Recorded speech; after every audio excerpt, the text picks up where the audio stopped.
podem entrar aqui em cena. Cuidado com os fios, que esses fios são danados. Opa, não estou falando? Pois é. Tudo bem, Juliana? E ainda avisou. Cauê, ainda avisei. Assim. Não foi por falta de aviso. Deixa eu colocar aqui a minha máscara para poder conversar com vocês. Claro, bom, primeiro eu fica à queria vontade. desejar uma boa tarde para vocês, Cauê, Juliana. Que bom que vocês estão aqui no Gazeta Entrevista. Eu queria que vocês são pesquisadores. Eu queria rapidamente, Juliana, qual é a sua formação? Você tem formação acadêmica? Eu sou engenheira florestal. Engenheira florestal, e você, Cauê? Eu sou gestor ambiental, terminei meu doutorado agora num programa de ciência ambiental da USP. Estou vinculado como pós-doutorando na Escola de Artes, Ciências e Humanidades, a EASH, da USP também. Bom, então a Universidade de São Paulo está presente nessa pesquisa que está sendo Sim. desenvolvida. Eu queria que você explicasse. Você está sendo assistido em boa parte do nosso estado do Acre. E eu queria que você aproveitasse e explicasse o projeto que vocês estão executando aqui e qual a importância que você vê nele, nesse cenário que eu descrevi no início do programa. Sim. Então, é um projeto de pesquisa, na verdade, né? É um estudo que a gente está fazendo. O objetivo principal é avaliar a eficácia de programas de pagamentos por serviços ambientais na redução do desmatamento. Então, para isso, a gente criou um programa piloto que se chama Renda da Floresta. Esse programa vai operar por 1 ano e vai fazer uma remuneração, um pagamento para aquelas famílias participantes que são residentes dos municípios de Feijó e Tarauacá, que conseguirem manter a floresta que elas têm em pé no lote delas por um período de 12 meses, né? A ideia no final é que a gente tenha evidências coletadas de forma robusta sobre o efeito desses pagamentos por serviços ambientais na conservação da floresta. Então, Juliana, se eu pudesse resumir o que o Cauê disse, se fosse resumir em uma manchete, as famílias que fazem parte desse projeto, vocês vão tentar provar que vale a pena tentar deixar a floresta em pé, que a floresta em pé, ela consegue ser rentável para as famílias que ali estão. É isso? Isso, esse valor só vai valer a pena se elas, né, se for economicamente viável para elas. Ou seja, a gente quer testar isso, a gente quer perceber, né, se vai valer a pena para elas ficarem sem desmatar, ou seja, conservando a sua mata, e isso em troco, né, deste pagamento, assim, né, receber um pagamento por serviço ambiental. Qual a amostragem de vocês? Quantas famílias fazem parte desse projeto? Nós cadastramos 459 famílias, mas o nosso número de contratos foi menos, foi um total de 220, mais 220. ou menos. Esses programas de pagamento por serviço ambiental, eles são calcados no princípio do protetor-recebedor. Então, que aquela pessoa que ela consegue conservar o meio ambiente, que seria justo fazer uma remuneração para ela para isso, né? E assim como a Juliana estava falando, a ideia então é dar um incentivo econômico para a renda da floresta, né, que é o nome do nosso projeto, compor também as opções de renda que a família já tem. Claro que as florestas, elas também fornecem produtos economicamente interessantes para as famílias, por exemplo, a coleta do açaí. Mas quando a família ela conserva o que ela tem de floresta, ela garante a manutenção de diversos serviços ecossistêmicos que vão beneficiar a sociedade inteira. Então, a ideia desse tipo de programa de pagamento por serviço ambiental é fornecer uma remuneração por esse serviço ambiental que a pessoa faz para o mundo todo, assim, né? O Cauê, como é que vocês vão, ou Juliana, um dos dois pode responder, como é que vocês vão controlar, verificar se as famílias estão ou não estão obedecendo ao que foi combinado, se estão ou não estão desmatando? Esse é um acordo, né, que a gente fez com as famílias, um acordo de 1 ano, né, a partir da data de uma segunda visita que a gente fez nas famílias. Então, nesse 1 ano, a gente vai monitorar por imagens de satélites. Então, a gente vai perceber se teve uma mudança na cobertura florestal, né, da área das propriedades que a gente cadastrou, né, que a gente entendeu com as famílias que era o limite das áreas delas. Caso tenha uma mudança que vai contra aquilo que a gente foi combinado, é onde a gente vai ver se a gente vai fazer ou não o pagamento para essas famílias. Ou seja, se desmatar e a gente perceber ali nessa análise por satélite, né, que foi feito um desmate, a gente não remunera, enfim. Mas isso tem algumas outras questões que entram dentro desses acordos, né, que a gente estabeleceu com as famílias, que a gente chama de contratos, né, contratos de pagamento por serviço ambiental. Tem participação de organização francesa? Eu queria que vocês detalhassem como é que isso entra dentro dessa cena aí.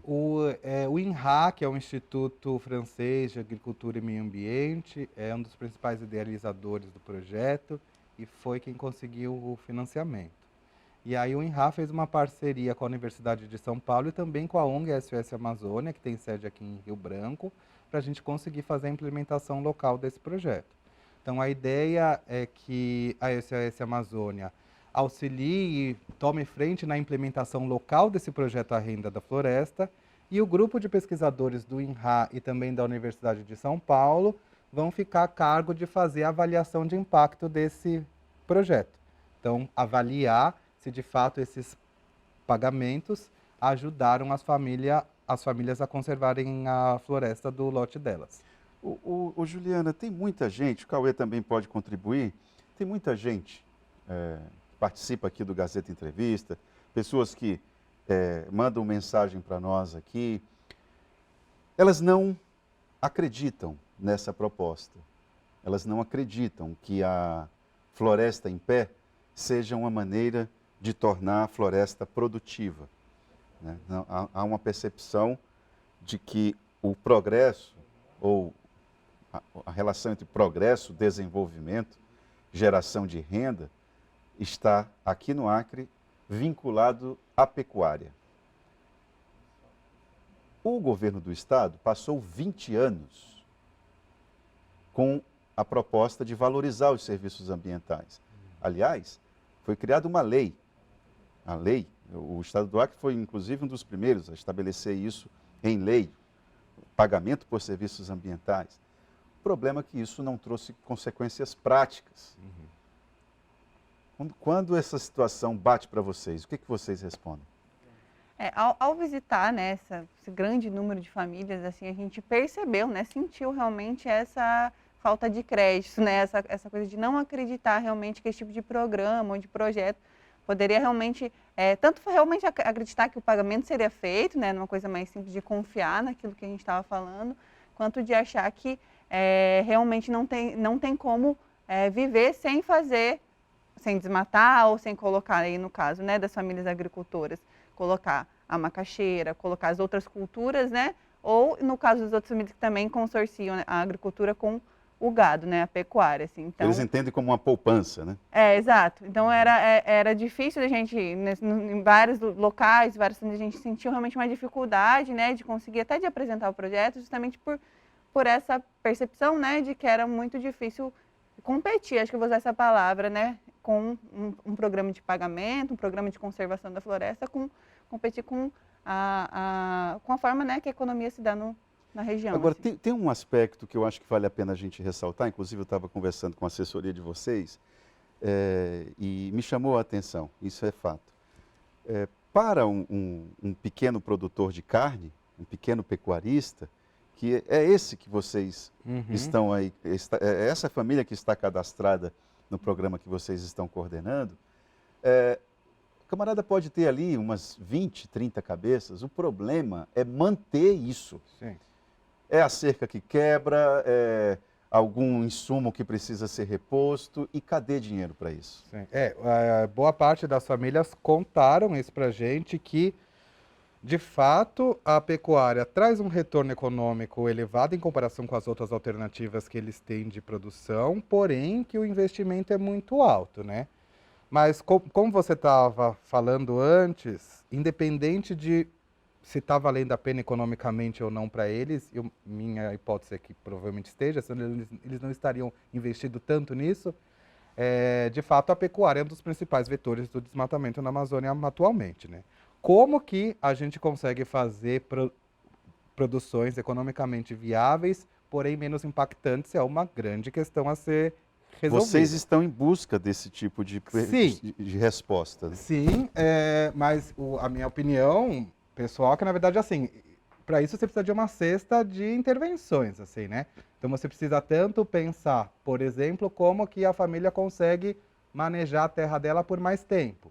Porque muitas das nossas famílias que a gente conversou, elas são dependentes do desmatamento para conduzir a produção agropecuária dela. Porque uma vez que você queima a mata, o solo nutre, mas aquilo dura um tempo, né? Aí, daqui a um tempo, ele abre uma outra parcela para continuar a produção agrícola, e agora com o avanço do gado, em vez daquela parcela antiga voltar a ser mata, eles estão plantando pasto. Não todos, né? Mas uma boa parte da amostra eu acho que sim. O que consolida um cenário de atividade pecuária mesmo, né? Sim, e aí então eu acho que assim, você precisa pensar numa série de coisas, de intervenções para você conseguir mudar essa situação atual. Uma delas é você fazer um crescimento vertical da produção deles e não horizontal, então não que você tenha que expandir mais áreas de desmatamento para você gerar mais riqueza econômica. A outra é que alternativas que são economicamente viáveis, mas que têm um impacto ambiental menor, por exemplo, uma delas é a produção do açaí, que a gente percebe que tem um mercado muito aquecido para isso e as próprias famílias contam isso para a gente, e é uma forma de você valorizar os produtos da mata, mantendo a floresta em pé. E também o pagamento por serviço ambiental pode ser mais um componente nesse jogo todo. Eu conversei com Marina Silva semana passada, já tem uns 10 dias, e ela lembrou que o açaí, a cadeia produtiva do açaí no Pará, que é um estado em que essa cadeia está bem consolidada, gera algo em torno de 300 mil postos de trabalho. Sim. Um produto gera tudo isso, 300 mil postos de trabalho, só para falar a respeito de um produto. Exato. O Cauê e Juliana, vamos fazer um breve intervalo e já voltamos com o Gazeta Entrevista.